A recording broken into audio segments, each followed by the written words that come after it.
প্রিয় বন্ধুরা, আজ তোমাদের সামনে একটা সুন্দর ভিডিও দেখতে চলবো। যে ভিডিওটা দেখলে তোমরা অনেক আনন্দ পাবে। কেননা কি, এখন এসে গেছে হচ্ছে আমাদের সার্বজনীন উৎসব দুর্গা উৎসব। সেই দুর্গা উৎসবের সন্ধিক্ষণ আমাদের খুব কাছেই এসে পড়েছে। তাই বলবো, তোমরা কিন্তু এই দুর্গোৎসবটাকে সুন্দর করে পালন করবে। কিন্তু যে ঠাকুরগুলোকে দর্শন করার জন্য মণ্ডপে যাব, সেই ঠাকুরগুলোর প্রথমে কি অবস্থা থাকে তোমাদের সামনে আমি তুলে ধরবো। তোমরা সেটা কিন্তু মন দিয়ে দেখার চেষ্টা করবে। তোমাদেরকে আমি দেখানোর চেষ্টা করছি। বন্ধুরা, এই হচ্ছে দুর্গা প্রতিমা। দুর্গা প্রতিমার প্রথম রূপ এই হচ্ছে, যে মৃৎশিল্পীর পরিবারে থাকে যখন, সে কত যত্ন করে তাকে তৈরি করা হচ্ছে। আর তারপরে দেখবে সে ঠাকুর কোথায় গিয়ে মণ্ডপে তার সজ্জা পায়, সুন্দর রূপ সজ্জায় সজ্জিত হয়ে, তখন কিন্তু সে সেখানে যায়। এইটা হচ্ছে আমাদের হালি শহরের নাম করা মৃৎশিল্পী রাধা রানী শিল্পালয়। ন্যায্য দামে সুন্দর সুন্দর মূর্তি এখান থেকে তৈরি করে বিভিন্ন মণ্ডপে তারা প্রবেশ করে। দেখো, মা দুর্গা কিন্তু এখান থেকে সজ্জিত হয়ে বড় বড় পরিবারে যাবে, মণ্ডপে যাবে, তারা কত যত্ন করে আদর করে মাকে বরণ করে নেবে। আর আমরা যাব সময়ে সময়ে সেই মাকে দর্শন করার জন্য। ঠেলা ঠেলি করে ভিড়ের মধ্যে কত কষ্ট করে মাকে দর্শন করব। আমরা অপেক্ষা করি একটা বছরের। সেই একটা বছরের আর কিছুদিনের অপেক্ষা। সেই অপেক্ষার অবসান করতে চলে আসছে আমাদের মা দুর্গা, মা জননী, সার্বজনীন মা। তাই সকলকে বলবো, সবাই সুস্থ থাকবে মায়ের আশীর্বাদ নেওয়ার জন্য। সকলে তোমরা প্রস্তুত থেকো। আর দেখো, কত সুন্দর একটা ঠাকুর এইখানে তৈরি হয়েছে এই মৃৎশিল্পীর পরিবারে। এইখান থেকেই কিন্তু এই ঠাকুর চলে যাবে বিভিন্ন মণ্ডপে। কাঁচরাপাড়া, হালিশহর, কল্যাণী, মদনপুর, কলকাতায় পর্যন্ত এখান থেকে শিল্পীর হাতের কাজ, হাতের ছোঁয়াকে নিয়ে তারা পৌঁছে যায়। দেখো, এই হচ্ছে মৃৎশিল্পীর পরিবারের মানুষ। এরা অক্লান্ত পরিশ্রম করে দিন রাত জেগে এই ঠাকুর তৈরি করছে সকলের মণ্ডপে পৌঁছে দেওয়ার জন্য, আর আমাদের সামনে আনন্দ দেওয়ার জন্য। দেখো, মা কিন্তু রেডি হচ্ছে, তোমরাও রেডি হও। আমরাও কিন্তু সুন্দর করে মনটাকে ভালো রেখে, দেখো মায়ের মুখ দেখো, এখনো পুরো সজ্জিত হয়নি, তাই এত সুন্দর তোমাদেরকে আমি দেখানোর চেষ্টা করছি।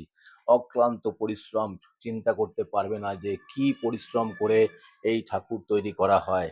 তাই বলবো, আর মণ্ডপে যারা মণ্ডপ সজ্জা করছো, সকল আমার এই ভিডিও যারা দেখবে, যে সমস্ত কর্মকর্তারা, মণ্ডপের কর্মকর্তারা যারা মণ্ডপে নিয়ে যাবে এই ঠাকুরকে, সকলের দেখার সুযোগ করে দিও। যারা অনেক অনেক কষ্টকর মানুষ আছে, বৃদ্ধ বৃদ্ধা, ছোটরা, তাদেরকে মণ্ডপে এমন করে প্রবেশ করার জায়গা করো, তারা যেন সুস্থভাবে ঠাকুর দেখে আনন্দ নিতে পারে। তোমরা এমন কোনো প্যান্ডেল করো না যেখানে কিন্তু আমার এই ভক্তরা, মা যেখানে যাচ্ছে মাকে দেখার সুযোগ করে দিও, তারা যেন কোনো কষ্ট না পায়। প্রবেশ পথ মসৃণ থাকবে, সমান্তরাল থাকবে। এমন কোনো জায়গা করো না, উঁচু উঁচু সিঁড়ি করো না, সেই সিঁড়িতে চড়তে কিন্তু অনেক কষ্ট হয় ভক্তদের। আমিও যখন যাই, তখন আমিও মনে হয় যে কেন কর্মকর্তারা এত পয়সা দিয়ে এত প্যান্ডেল খরচা করে করছে, আর এই শিল্পী তার নিজের সমস্ত সময় রক্ত জল করে সে তার প্রতিমা তৈরি করছে। অতএব এই প্রতিমাকে সকলের সুযোগ করে দিও দেখার। সকলকে সুযোগ করে দিও, ছোট বড়, বৃদ্ধ বৃদ্ধা, সবাই যেন মণ্ডপে আনন্দ করে প্রবেশ করতে পারে এবং ঠাকুর দেখতে পারে। কাউকে কিন্তু এই ঠাকুর দেখা থেকে বঞ্চিত করো না। আমি সকল প্যান্ডেল কর্মকর্তাদের বলবো, সারা ভারতবর্ষে যে যেখানে পুজো করছো, আমার এখানকার হালি শহর, কাঁচরাপাড়া, কল্যাণী, প্রতিটি মণ্ডপের কর্মকর্তাকে যারা আমার এই ভিডিও দেখবে, তাদের কানে পৌঁছে দিও এই কথাটা। কেননা কি, এই চিন্তাটা কিন্তু কেউ করে না। অনেক অনেক টাকা খরচা করে প্যান্ডেল করছো এই প্রতিমাকে দর্শন করার জন্য, সবাই যেন দর্শন করতে পারে এই প্রতিমা, সেই সুযোগ কিন্তু অবশ্যই করে দিও। আমি কর্মকর্তাদের হাত জোড়ে বিনীত অনুরোধ করছি। না হলে পরে কিন্তু অনেকেই কষ্ট পায়, ঠাকুর মণ্ডপের সামনে যায় অথচ ঠাকুর দেখতে পারে না। তাই সকল বলবো কর্মকর্তাকে, তোমরা কিন্তু এটা খেয়াল রেখো। অনেক সুন্দর প্রতিমা, অনেক অনেক সুন্দর রাধারানী শিল্পালয়, হালি শহরের 85 ঘোষপাড়া রোডের উপর আছে, লালকুটির কাছে, সেইখানে খাসবাটি বাস স্টপেজ, খাসবাটি, সেখান থেকে সামনে এই রাস্তার উপরে কিন্তু এই মৃৎশিল্পীর ঘর। তোমরা অনেক অনেক শুভকামনা রইল তোমাদের জন্য। কত ঠাকুর, এই ঠাকুরগুলো কিন্তু ঘরোয়া ঠাকুর, যেগুলো বাড়ির পুজো হয়, সেই বাড়ির পুজোর অনেক ঠাকুরে দেখো চোখদান হয়ে গেছে। দেখো তোমরা, মা কত সুন্দরভাবে আমাদেরকে দেখছে। আর এই দেখো স্লিপ, যারা যারা বুক করে গেছে তাদের নাম এখানে লেখানো আছে এই স্লিপে। দেখো মায়ের চোখদান দেখো কত সুন্দর করে করেছে, কত ঠাকুর দেখো।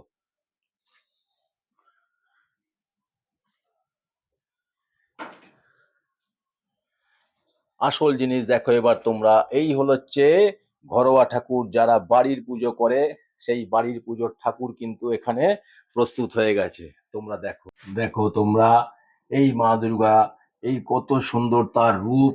এই যখন সম্পূর্ণ সজ্জায় সজ্জিত হবে তখন তোমরা দেখবে এই মা কত সুন্দর রূপে, কত বড় লোক, ধনী, গরিব সবার পরিবারে যাবে মা, সবাইকে যাবে সন্তুষ্ট করতে এবং আনন্দ দিতে। মা কিন্তু সকলের মা, সকলের মা, মা দুর্গা। এই মায়ের কোনো জাত নেই, বিচার নেই।